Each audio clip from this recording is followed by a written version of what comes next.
한 주간도 주 안에서 평안하시고 승리하셨습니까?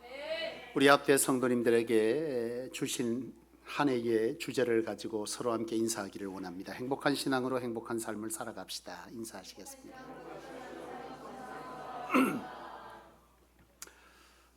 여러분, 올해가 시작된 지 벌써 5개월이 접어들고 있습니다. 5월이죠. 정말 말 그대로 실록의 계절인데요. 이 5월은 바로 오늘 장로님이 기도하셨던 것처럼 가정의 달이기도 하지만 5월은 감사의 달입니다. 왜 감사의 달이냐? 여러분, 여러 가지 기념일들이 참 많습니다. 어린이날, 어버이날, 스승의 날, 부부의 날, 이런 여러 가지 기념일들이 많은데요. 이 모든 것을 통해서 우리는 뭐 하는 거죠? 감사의 달이라 그렇게 칭했거든요. 여러분, 왜 이처럼 감사의 달이라고 칭했을까요? 사실 이 감사의 달이라고 하는 것은요, 대한민국에만 있는 것은 아닙니다. 여러 나라에서 이 감사의 달을 정해서 감사를 하는데요. 이 감사의 달을 정한 이유는 무엇이겠습니까? 그것은 아마도 우리가 감사해야 될 마땅한 것이 우리에게 당연시 되어지고 또 감사한 줄 알지만 우리의 삶의 바쁨 때문에 우리의 일상이 여러 가지로 급하게 살아가는 그 일 때문에 표현하지 못하고 살아가는 것을 놓치고 있기 때문에 이 기념일이라고 하는 것을 정해놓고 그 감사를 뭐하게 하는 거예요? 표현하게 하는 것이다 라고 말할 수 있겠죠. 만약 이것이 감사가 우리의 삶 가운데 당연시 되어지기 시작하면 문제가 생기는데, 그것이 뭐냐면 바로 우리가 행복한 어떠한 공동체, 그것이 가정이든 교회든 직장이든 여러분들이 속한 곳에서의 이 행복이, 이 감사가 당연시 되어질 때, 표현되지 못할 때 깨어지기 때문에 바로 이런 감사의 달이다 라고 정해놓고 거기에 여러 가지 뭘 해놓은 거예요? 기념일들을 주어놓고 그렇게 감사를 표현하게 한 것이죠. 한마디로 저와 여러분들의 삶에 행복한 삶을 위해서 반드시 필요한 것이 뭐라는 거예요? 감사다라. 그래서 그 감사를 표현하도록 하기 위해서 만들어 놓은 것이 바로 오늘 저와 여러분들이 지키고 살아가는 뭐예요? 바로 기념일이자 또 감사의 달인 것입니다. 여러분, 이 결혼한 부부들이요, 많은 경우에 부부가 많이 다투고 또 이혼하는 부부들이 급격히 많아지는, 그래서 요즘 TV 매스컴이나 TV 프로그램 중에서도 이 부부의 문제를 다루는 이런 프로그램들이 굉장히 많이 등장을 하잖아요. 근데 이 부부들이 서로 다투어요. 그리고 이혼까지 가게 되는 이런 극박한 상황까지 치닫는데, 극단적인 상황까지 치닫게 되는데요. 그 부부들이 이제 마지막 어떤 지푸라기라도 잡고 싶다는 심정으로 이런 방송 프로그램에 나오는 거예요. 사실 쉬운 결정 아니지 않습니까? 자신의 삶이 온전히 다 뭐하게 되는 거예요? 노출되어지고 다 까발려지는 이런 상황에서의 결정. 그래서 그곳에 나와서 무엇인가를 해본다는 것은 그만큼 자기의 삶에 지금 이 부부의 문제가 뭐하다는 거예요? 심각하고 그 심각한 속에서 바로 끝내기 쉽지 않은 거예요. 뭔가 회복하고 싶은 그 절실한 마음이 있기 때문에 나오는 것 아니겠어요? 회복할 마음이 없다면 뭐 하면 돼요? 그대로 그냥 끝내면 되는 거지만은 회복하고 싶은 마음이 있기 때문에 이렇게 나오는 것이죠. 그런데요, 그 많은 부부들이 나와서 자신들의 문제들을 서로에게 말하게 되거나 또는 어떤 조사관들에 의해서 서로 각기 다른 입장에서 상대방의 문제들을 그렇게 끄집어내어서 그 문제들에 대해서 상대방으로 깨닫게 하는 이런 시도들을 하는데, 그 내용들을 가만히 쳐다보면요, 하나로 귀결됩니다. 왜 저런 문제가 발생했을까? 왜 이 사람은 행복하지 못할까? 여러분, 행복하면 그곳에 옵니까? 행복하지 않아요. 근데 사실 여러분, 서로가 서로를 사랑해서 부부의 연을 맺고 그리고 남편으로 아내로 살아가는 이 삶을 여러분 첫 시작부터 지금까지 살아오면서 서로가 각기 가정의 행복을 위해서 노력을 했나요? 안 했나요? 각기 했어요. 각기 나름대로 역할을 감당하고 했다는 거예요. 사랑하고 가족의 행복을 위해서 힘쓰고 애쓰고 때로는 희생했어요. 그런데 왜 이와 같이 부부가 서로 마지막 이와 같은 이 이혼이라고 하는 이 법정까지 또는 이와 같은 자리에까지 서게 됐냐 라고 하는 것을 가만히 들여다보니까요, 거기에 딱 하나의 문제점이 공통적으로 나타나는 문제점이 있는데, 그것은 바로 감사가 없다는 거죠. 남편이 가정을 위해서 애쓰고 힘쓰고 자기 것 하지 아니하고 포기해가며 그렇게 열심으로 가정의 행복을 위해서 힘썼어요. 아내도 아내 나름대로 사회생활이든 아니면 가정에서든 자녀를 키우든 또 여러 가지 가정의 일을 돌아보는 일에 자신의 것들을 포기하고 희생했습니다. 행복을 위해서 애썼어요. 그런데 이 두 사람에게 서로 문제는 뭐냐면, 이러한 서로의 애씀과 힘씀을, 희생을 때로는 당연시하고 살아가고 그것에 대해서 감사치 않는 마음이 결국 오늘 이와 같이 서로가 힘썼지만 결국 뭐예요? 행복하지 않는 가정을 이루고 말았더라는 거죠. 그 사람 나름대로 애썼고 힘썼어요. 그런데 그 사랑에 대해서, 그 희생에 대해서 이 상대방이 그 사람에 대해서 가지는 마음이 당연하다, 그 정도는 해야지, 뭘 대단한 거라고, 그리고 한 것이 없다, 고맙지 않다, 감사하지 않다 라고 하는 이런 당연시하는 것들이 결국은 이 부부에 어디까지 오게 된 거예요? 이혼이라고 하는 여기까지 이르게 되더라라고 하는 것입니다. 여러분, 사람들은 행복을 갈망하지 않습니까? 행복을 갈망하며 살아가요. 그런데 여러분, 이 행복이라고 하는 것에 반드시 필요한 씨앗이 있다면 그것은 감사라고 하는 거예요. 여러분, 감사의 씨앗이 결국 자라서 뭘 만든다는 거예요? 행복의 열매를 만드는 거예요. 감사와 행복은 굉장히 비례합니다. 감사가 없는데 행복하다, 있을 수 없는 얘기입니다. 감사와 행복은 반드시 비례합니다. 여러분, 우리가 살아가는 사람들의 모습들을 보지 않습니까? 그러면 어떤 사람들은 많은 것을 가졌지만 부족을 느끼면서 행복을 느끼지 못하고 사는 사람이 있고, 어떤 사람은 여러 가지 것들을 갖지 못하고 적은 것을 가지고 있지만 그리고 그 적은 것에서 만족하면서 행복을 누리는 사람이 있습니다. 여러분, 이 차이는 무엇일까요? 많이 가졌는데 부족해요. 행복하지 않아요. 적은 것을 가졌는데 만족하고 행복합니다. 무슨 차이입니까? 감사입니다. 많은 것을 가졌지만 부족을 느끼는 것은 자기에게 가진 것이 감사하지 못하기 때문에 결국 이것이 부족함으로 연결되어지고 그것이 행복하지 않다가 되는 것입니다. 적은 것을 가졌지만 그 속에서 뭐요? 부족한 것이 없다. 감사가 있으니 부족한 것이 없게 되고 그는 뭐한 거죠? 행복한 것입니다. 그러니까 이처럼 여러분, 우리가 행복을 갈망한다면 우리는 다 행복하기를 원하잖아요. 성도들이 기도 제목을 내면 행복에 대한 많은 문제들이 기도 제목으로 염초에 올라옵니다. 가정이 행복하기를. 여러분, 정말 여러분들이 가정이 행복하기를 원한다면 여러분과 함께하는 사람들에 대한 하나님에 대한 감사가 여러분 안에 샘솟기를 주의 이름으로 축원합니다. 여러분, 진정 감사하게 될 때 여러분들이 몸담고 있는 가정이든 교회이든 직장이든 그리고 그 어떤 공동체든 간에 여러분들이 행복을 누리게 되는 것임을 기억하실 수 있기를 바랍니다. 여러분, 왜 이런 일이 생겨나냐? 여러분, 이지선 교수를 여러분 아시죠? 이지선 교수, 그죠? 이지선 교수가 한동대학교 교수였고 지금은 이화여대 교수로서 지금 재직을 했다, 이렇게 기록이 있던데요. 보니까 이지선 교수가 20대 때 교통사고, 음주교통사고로 인해서 40번의 수술을 하게 됩니다. 대수술을. 여러분, 40번의 수술을 했다?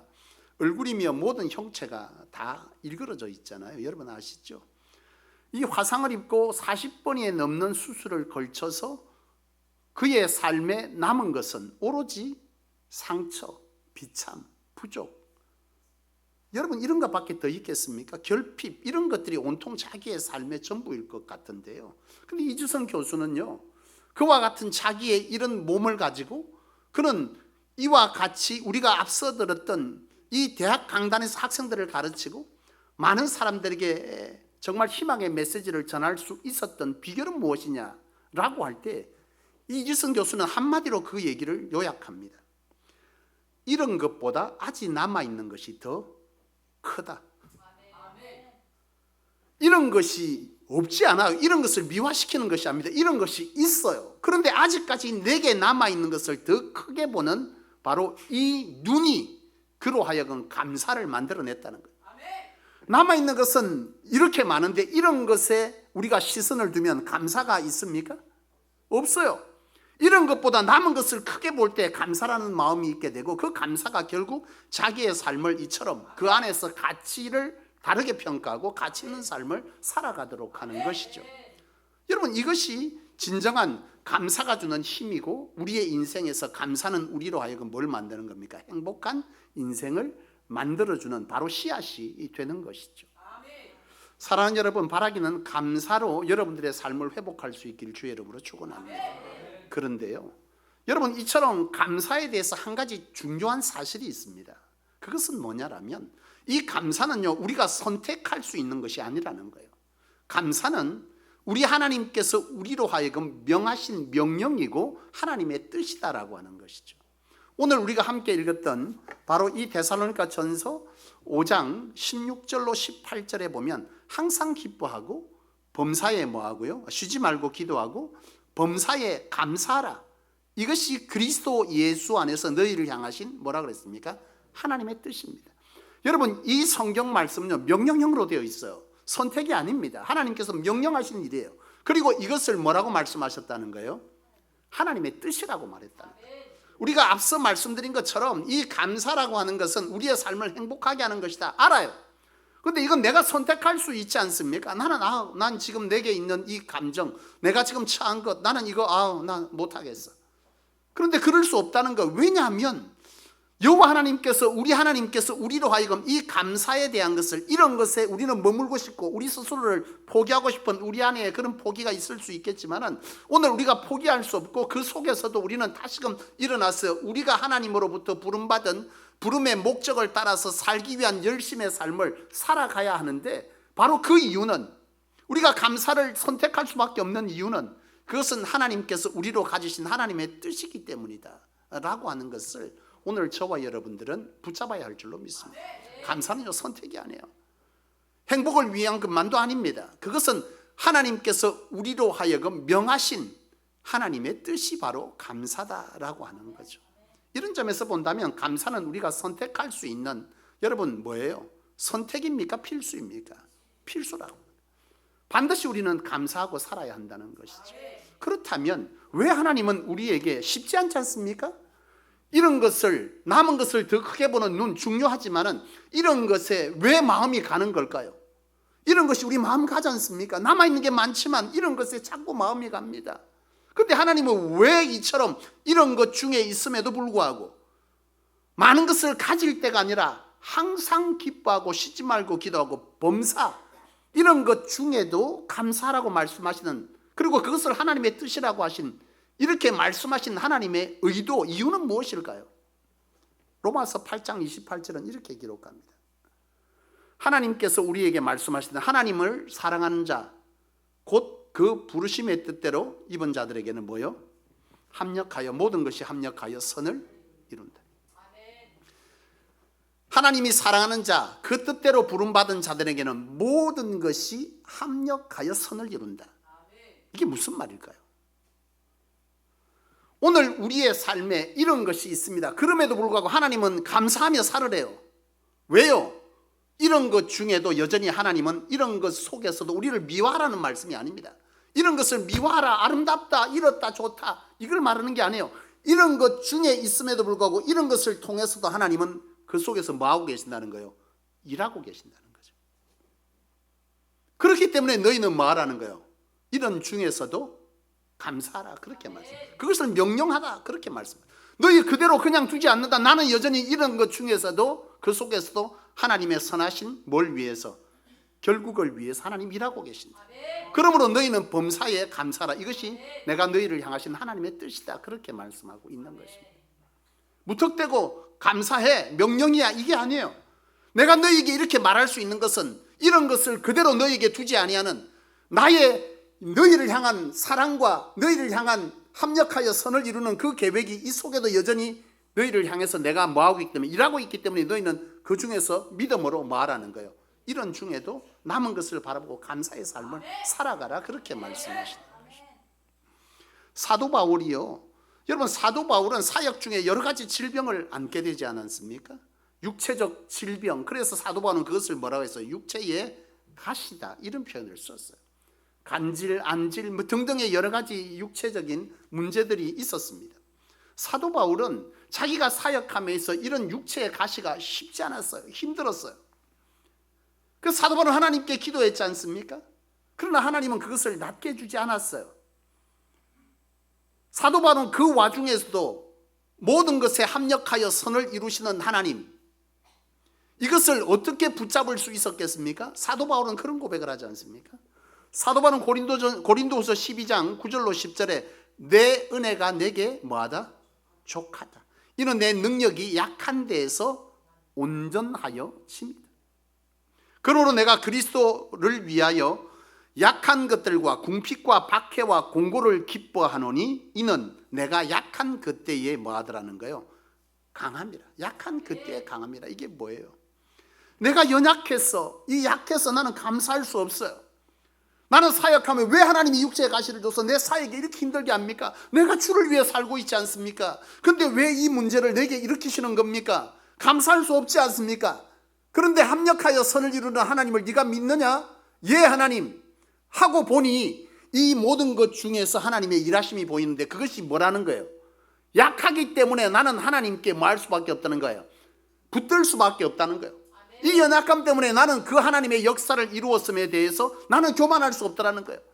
오로지 그것은 하나님의 것이었고 하나님의 의한 것이었고 이 약하기 때문에 나는 그 하나님을 붙잡을 수밖에 없었기 때문에 이 약함이 도리어 내게 뭐 하라는 거예요? 은혜였다. 이 약함이 도리어 내게 강함이었다라고 하는 이 놀라운 사실을 사도 바울은 고백하게 되는 것이죠. 이 어떤 중에도 감사할 수 있는 이유, 합력하여 선을 이루는 하나님의 선한 일하심, 이 믿음이 우리에게 있다면 하나님께서 범사에 감사라는 이 명이 참으로 그냥 맹목적인 굴복을 말하는 것이 아니라 우리를 향하신 하나님의 또 다른 명이자 우리를 하나님의 축복으로 인도해 가시는 사랑의 무엇이겠습니까? 선언임을 우리는 알게 될 줄로 믿습니다. 그렇습니다, 여러분. 우리가 이런 것을 통해서도 우리는 범사에 감사하시는 하나님의 뜻을 부여잡고 감사의 삶을 살아가야 할 줄로 믿습니다. 비록 그것이 힘들고 어렵고 남은 것보다 이런 것이 더 귀하게 여겨질 때도 있습니다. 그러나 그 속에서도 하나님께서 감사하라 하신 말씀을 부여잡을 수 있는 것은 그 속에서도 하나님은 뭐하기 때문이죠? 일하시고 계시기 때문에, 합력하여 선을 이룰 일을 해 가시기 때문에 나는 지금 잃었지만 그 속에서도 뭐하는 거죠? 감사의 삶을 살 수 있을 줄로 믿습니다. 따라서 오늘 우리가 범사에 감사할 수 있는 것은 바로 우리가 가진 믿음의 열매라고 하는 것을 우리는 기억해야 할 줄로 믿습니다. 그런데요, 범사에 감사하라라고 하는 것에 대해서 기억해야 할 것이 있습니다. 그것은 뭐냐 하면 이 감사는요, 입술에만 머물러서 되지 아니한다라고 하는 거예요. 감사는 표현되어져야 한다는 것입니다. 누가복음 17장에 보면 예수님께서 지나시던 길에 10명의 남영 환자를 만났습니다. 그들이 예수님께 나와서 다윗의 자손 예수여 우리를 고쳐주십시오라고 부르짖을 그때에 예수님께서 그들의 부르짖음을 들으시고 그들을 치유하십니다. 예수께서 낫게 했을 때 그들은 뭐라고 말씀합니까? 주님께서 너희에게 가서 고향에 가서 제사장에게 뭐하라? 몸을 보이라. 그들은 이 말은 무엇이냐? 즉시 나은 것이 아니라 가는 중에 치유함을 받았다는 뜻이겠죠. 예수님의 그 선언으로 그들은 가는 길에 치유함을 받았습니다. 그런데요, 이 치유함을 받은 사람은 10명인데 예수님께 돌아온 사람은 몇 사람이죠? 단 한 사람입니다. 우리는 기억합니다, 성경을. 9은 어디 있느냐? 그 전에 주님은 내게 와서 이와 같이 할 사람이 한 사람밖에 없느냐? 이게 핵심이죠. 이게 무슨 말입니까? 감사는 마땅히 해야 할 것이다, 이걸 말하는 걸까요? 그 이상의 의미가 있죠. 무슨 의미입니까? 여러분 생각해 보십시오. 여러분이 어떠한 도움을 얻었습니다. 절박한 가운데 도움을 얻었는데 그것이 내게 너무 감사한 일입니다.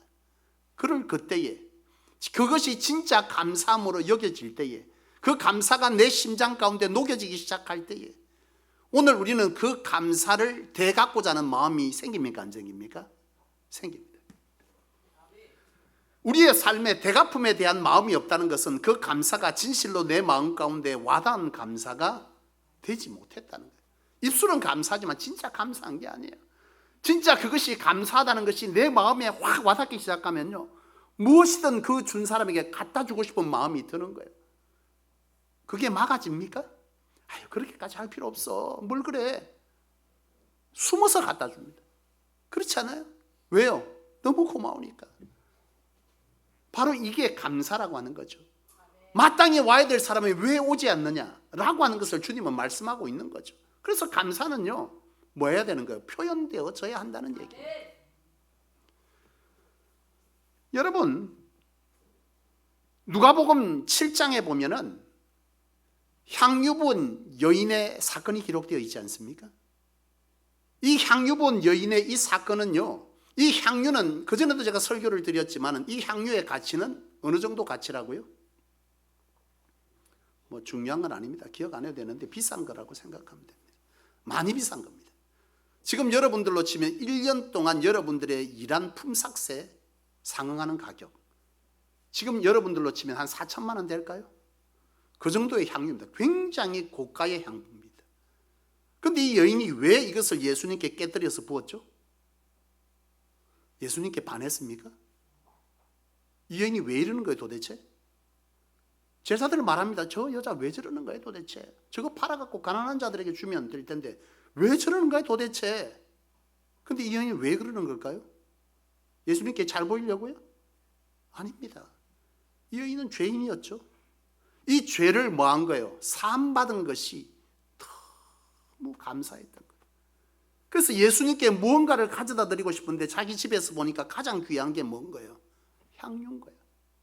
가치를 따지 않는 이거라도 주님께 내어드리고 싶은 거예요. 그래서 그걸 깨뜨린 것입니다. 이 여인에게 진짜 있는 것은 뭐예요? 감사의 입술의 표현입니까? 아닙니다. 감출 수 없는 감사에 대한 표현인 것이죠. 이게 바로 향유 본 여인의 행위입니다. 감사는요, 입술에 담기지 않아요. 진정한 감사는요, 말려도 되갚아지고자 하는 마음이 있는 것이, 그것이 진정한 감사입니다. 우리의 삶에 이 감사가 소멸되어졌고 이 감사가 없기 때문에 가정에서든 교회에서든 여러분들의 직장에서든 사회 공동체에서든 여러분들이 속한 곳에서 여러분이 행복하지 않는 것이고 그들이 행복하지 않는 거예요. 우리가 잘 아는 손장원 목사님을 보십시다. 손장원 목사님에 대해서 다들 여러분 아시지 않습니까? 이분이 한센병 환자들을 위해서 일평생 사역했습니다. 쉽지 않죠. 소록도 가보셨습니까? 안 가보셨습니까? 가봤습니까? 다음번에 우리 항존직 수련회를 소록도로 가볼까요? 같이 가서 식사도 하고 오실 의향이 있으십니까? 갑자기 들어지는 생각이 정말 좋은 생각이라는 생각이 드네요. 저는 한 3차례를 갔습니다. 신학교 때 수련회도 가고 또 동아리 때문에도 가고 이렇게 해서 소록도에 가서 함께 그분들과 예배드리고 찬양하고 식사도 갔죠. 그때 가서 이렇게 보면요, 제가 그전에도 일전에도 말씀을 한번 소개해 드렸지만은 예배 드릴 때 참 은혜됩니다. 박수 소리가 진짜 남달라요. 박수 소리가 어떻게 날 것 같습니까? 이렇게 안 납니다. 자, 여러분 주먹쥐고 한번 쳐보세요. 시작. 이런 소리 납니다. 왜요? 손가락이 다 떨어지고 없어요. 하나님의 나팔 소리 한 300명이 막 쿵쿵한데 심장이 두근두근 합니다. 우리는 이 아름다운 손뼉을 칠 수 있어도 안 칩니다. 이게 경상도 말로 가오입니까? 도대체 주님 앞에 왜 가오를 잡으세요? 다윗처럼 옷이 벗어지도록 평민의 옷을 입고 여호와를 찬양함이 마땅하지 않을까요? 그분들의 찬양은요, 그것이었습니다. 왜 그분들은 그렇게 찬양할까요? 누가 시킵니까 앞에서? 안 시킵니다. 근데 그렇게 했어요. 왜?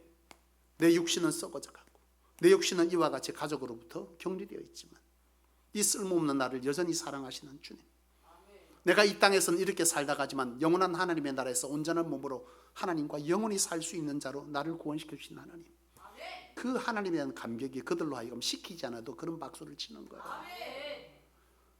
그곳에서 일평생을 그들과 함께 사역했던 손양원 목사님, 그가 사랑했던 두 아들을 원수로부터 죽임당하고 그 원수를 자기의 양아들로 삼을 수 있는 이 일은 도대체 무엇이 이 일을 가능케 합니까? 손양원 목사님은 그런 고백을 했습니다. 내가 하나님께 받은 사랑을 다시금 그들에게 대갚았을 뿐이요, 내가 받았던 용서를 그들에게 되돌려 주었을 뿐입니다. 이 손양원 목사님의 이 고백은요, 우리에게 무엇을 가르쳐 주죠? 우리가 정말 주님의 구원에 대한 감사가 우리에게 얼마나 우리의 삶을 변화시키고 있습니까? 이 손양원 목사님은요, 주님께 받은, 우리가 구원에, 하나님께서 나를 구원하셨습니다, 할렐루야, 이런 게 아니에요. 그게 그대로 심장 가운데 녹아내린 것입니다. 그 받은 사랑을 그대로 그의 삶에 사랑으로 다시 되갖고 있는 것이고, 그가 받은 용서가, 주님께 받은 용서가 얼마나 귀하고 크다고 여겼길래 자신의 자녀를 죽인 자를 양자로 삼을 수 있었겠느냐 라고 하는 것은 제가 이 말씀을 준비하면서도 목사인 제게도 큰 도전이었습니다. 주님의 받은 은혜의 감사, 이 감사가 우리로 하여금 말릴 수 없는 또 다른 사랑의 표현으로 우리의 삶을 행복하게 만들고 있구나 라고 하는 것을 오늘 우리는 깨닫게 되는 것입니다. 사랑하는 여러분, 이제 우리는 하나님 앞에서 감사는 선택이 아니라 하나님의 뜻임을 다시 한번 깨닫기를 원합니다. 이제 우리가 내일부터 눈을 뜰 때에 작은 것 하나에서부터 감사를 회복합시다. 잠자고 일어날 수 있었던 것이 감사하고, 눈 떴더니 손신 권사님 옆에 누가 있더라, 임 집사님이 있는 것이 감사하구나. 밥 차려주면서 아이고 이 삼식이 이렇게 하지 말고, 지금 아직 삼식이 아닙니다. 집사님 직장 잘 다니고 계시지만, 저는 요즘 저희 모친을 떠나보낸 후에요, 후유증을 굉장히 앓고 있습니다.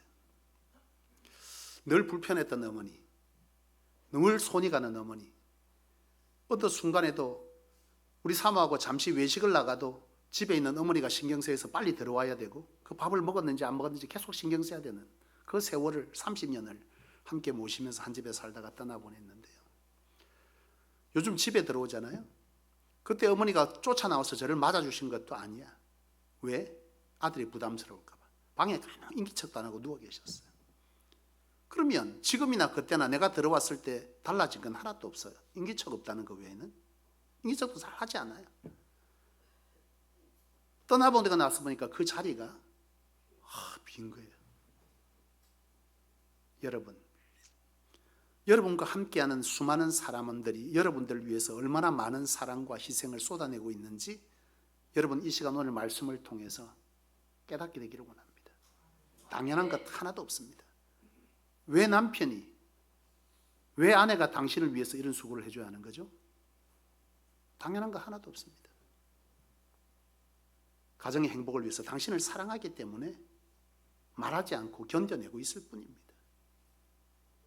이 성소에서 왜 함께 신앙하며 여러분들을 빛나게 하죠? 우리는 다 같이 이 공동사역을 함께 감당해야 될 이유는 무엇 때문입니까? 주님의 명을 받드는 사명자요, 하나님의 부르심 앞에 동력자라 명하여 주신 그 은혜의 일을 우리는 함께 감당하고 있죠. 내가 일을 감당하면 누군가는 일을 감당해야 되고, 내가 오를 감당할 때 내 오가 누군가의 일을 감당하게 해주는 그 서로의 동력의 관계 속에서 왜 내가 일을 감당함으로 통해서 그분이 왜 오를 감당해야 하는지 그 이유가 도대체 어디 있을까요? 마땅한 것 하나도 없습니다. 당연한 것 하나도 없어요. 모든 것이 은혜고 감사죠. 당연한 것을 감사로 바꿀 수 있는 이 눈이 우리에게 열리기 시작하면 모든 것이 은혜입니다. 바라기는 작은 것 하나에도 감사를 입술에만 담지 마세요. 입술로도 담아보세요. 오늘 우리 이 말씀 시간 이후부터 내일 아침 눈 뜰 때 가장 가까이 나와 함께 있는 이들에게 작은 것 하나부터 실천합시다. 고맙다고. 앞서 부부들이 왜 이혼을 하냐고요? 저 사람 저 인간 저거 단 한 번도 내한테 고맙다고 소리 한 적 없다고. 내가 큰 거 바라는 거 아니라고. 욕받다고 고맙다고 그 한마디를 평생 안 했다고. 그가 가장 원하는 것은 다른 어떤 좋은 것이 아니라 가슴 담은 고맙다고 감사하다고 당신이 있어서 행복하다고 이 말 한마디면 된다라고 하는 거죠. 저는 이제 60줄 다 돼갖고 시간이 조금 들어가지고 최근에 그 일을 조금 하고 있습니다. 사랑하는 여러분, 늦었다고 생각할 때가 시작할 때인 줄로 믿습니다. 우리 최기동 집사님께서 웃으세요. 청춘이죠. 그렇습니다. 늦은 게 아니고 빠른 게랍니다. 지금부터 애써 보려고요. 그렇습니다. 사랑하는 여러분, 하나님은 우리가 이 땅을 살아가면서 하나님으로 행복하기를 원하고, 그 행복은 하나님께 감사의 시선을 찾기 시작하면, 하나님의 선하신 결국으로 일하시는 하나님의 일하심을 믿을 수 있으면 우리는 그 감사의 시선을 하나님께 돌릴 수 있고요.